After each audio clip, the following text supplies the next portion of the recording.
Hello and welcome to the Philippines. I've got a little bit of news about immigration and some other news.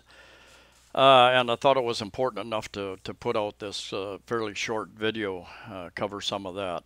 Anyway, things can change very rapidly here. They can have a rule one day and change it the next. So it's best if you're planning any flights, any travel plans, to check in with the airlines, check in with the different countries that you're coming to, going to, coming from, anything and everything. Department of Tourism here, Department of Health here, for updated information. And right now there isn't very much, but there's a little bit of information about visas. Prior to just a couple days ago, you were allowed to, if you were married to a Filipino, you were allowed to enter the country with just showing your marriage certificate. Apparently, there were a number of people who were caught with false marriage certificates. You can probably purchase those online, print them out, and you're good to go. Anyway, people trying to get into the country with false documents, apparently, and they have now you are required to go to the Philippine consulate in your country and acquire the proper visa before you can enter if you are married to a Filipina. Now, there's some other categories as well. We'll go over those. So here over at the Bureau of Immigration, I think I got this off their Facebook page.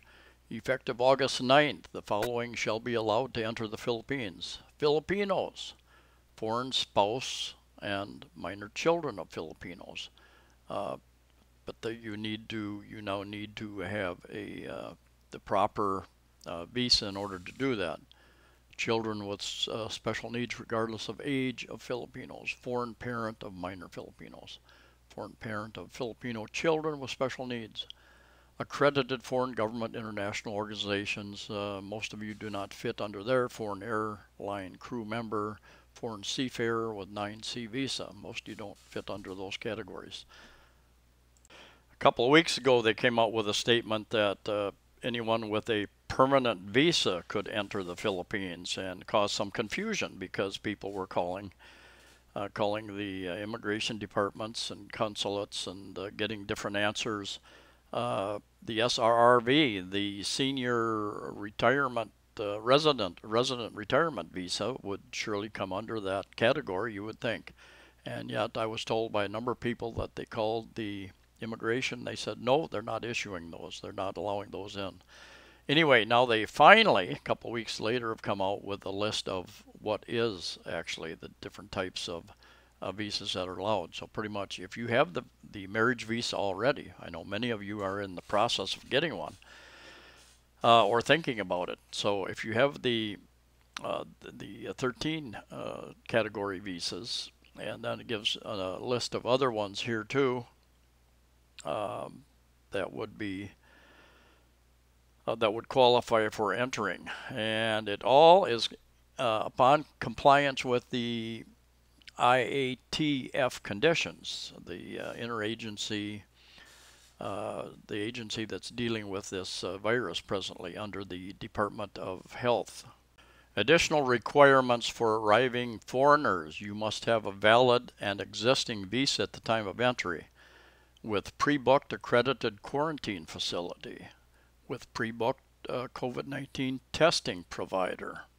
And here's the big kicker, the big bottleneck, the big issue: the subject to the maximum capacity of inbound passengers as set by the National Task Force for COVID-19. Now that maximum capacity is not very large at the present time. Plus, you're competing. There are thousands and thousands of Filipinos still waiting to be repatriated. They have lost their jobs. They're stuck on ships. They're stuck in different places around the world. In fact, that big explosion in Lebanon, I think there were a number of Filipinos who died there, who were living and working there. Many injured as well. Just gives you an idea how many there are, how they're spread all over the world. Working as nurses and caretakers and teachers. So they're limited to maybe 1,000 or 2,000, whatever it is at the present time, and it's taking them a long time to get ramped up, to get geared up to handle the larger quantities, to move the people around, even once they get in the Philippines, to move the repatriated Filipinos back to their home provinces.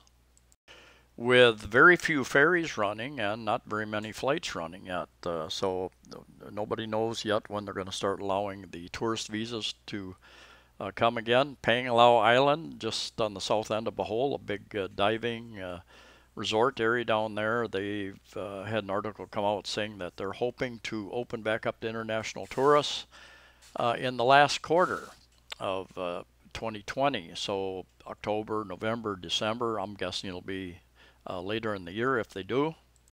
Some other news, many areas are starting to require face shields as well as face masks mandatory. And I'm not going to get into that argument. There's a lot to say about the pros and cons of all the procedures that they're putting in place. I think in the Cebu City metropolitan area, they are required on public transportation. Possibly not in the stores. Some stores are requiring, malls are requiring the workers, different places, banks, and different establishments to have face shields as well. And Mactan International Airport here in Mactan, Cebu, is also requiring anybody arriving or departing to use face shields as well as face masks starting August 15th, 2020 at midnight. All other individuals working there, greeters, will have to wear them as well. I did find this information on MCIA advisory on their international flights. Qatar, Jeju Air going to Incheon, Korea, Silk Air, Singapore, Jin Air going to Incheon as well, Korea. So those are very limited options, but hopefully they will be increasing in the coming months. I had been holding out some hope and optimism for about 3 months during this lockdown, thinking that surely the authorities, they understand that the economic shutdown is having a devastating effect on many people. I know a couple of people, relatives of a friend, who probably died because they were afraid to go to the hospital. I think there are many articles out there if you want to search, if you're interested in that information. There's a lot of information finally starting to come out saying that the cost to lives, deaths from the lockdown, the total lockdown, is going to be much greater than what the virus ever would be. I am inclined to believe that based on a lot of watching a lot of videos from medical experts in different parts of the world, and the cost, you have to weigh the costs. And anyway, I am no longer optimistic. This thing could drag on until sometime next year. Who knows? Anyway, stay safe, stay healthy, stay happy as you can, and I'll see you next time.